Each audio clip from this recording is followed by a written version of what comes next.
we're going to do some tree identification. So this first one is an invasive plant that grows down on the forest floor. If you break the stem, it is like a straw through the center. There is a hole right through the center. Sometimes it has red berries, not always, but it is a low-growing invasive plant that'll take over an area.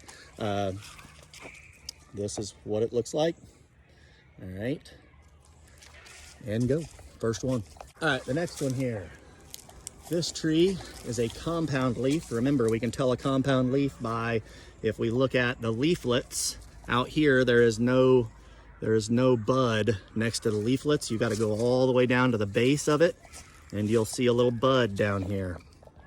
And my phone's gonna die. There's a little bud down here at the base right here. So this is the whole leaf. Let me break it off. This is the whole leaf. All right, and I'll put the choices up there. Looks similar because it's a compound leaf to the ash, but a little bigger leaves, a little longer leaves, a little wider leaf. All right, here is another simple leaf. These are very, very large trees, grow very fast, kind of heart-shaped. They have serrated edges that's like the sawtooth, but they get bigger than this too, but not a ton bigger. All right, here's another one. Now this isn't from a tree, but I'm trying to understand how this could end up in the middle of the nature trail. There's not one of these around anywhere. You farm kids should know what this is, and how this ended up here, I have no idea. I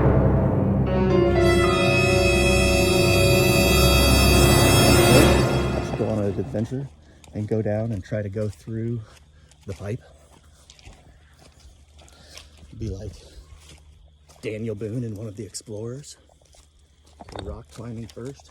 Now if I fall, or if I get stuck in the pipe, or if there's a snake in there and I scream, there's no laughing. Oh yeah. What do you think? Should I do it?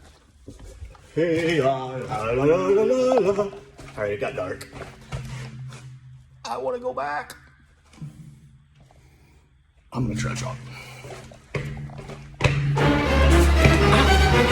I hit my head. Oh, it's getting a little bit muddy. There's still, I'm in trouble. Whoa, that's, there's a can in here. Somebody else has done this. Somebody set me up. It's been hard to explain if somebody would have been out there and seen me coming out of the pipe. Like the trail under the bridge. I kind of look like a trail too, don't I?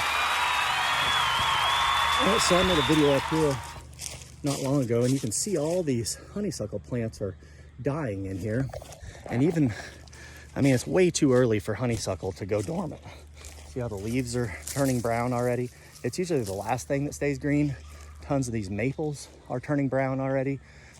Anything that's about 20 feet and under is already turning totally brown. I have a theory on that because I couldn't figure it out, and I was in here thinking about it the other day. I think the train comes along and sprays chemical, and in the mornings thermals will rise. So as the sun heats up, fog or smoke or anything like that will pull up when it burns off with the sun. When the sun goes down and it starts getting dark, if you had smoke or your scent or fog will drift down into the low places. So if they sprayed in a morning when the sun was coming out, all that mist would lift up in the air. There's a hill that goes down to the railroad tracks, and when they sprayed, I think instead of dropping by the railroad tracks, the thermals were pulling up, and it drifted up in here to this ridge along the tracks and killed a bunch of these trees, which killing the honeysuckle isn't all that bad. All right, this one's gonna be one we're gonna name off the bark.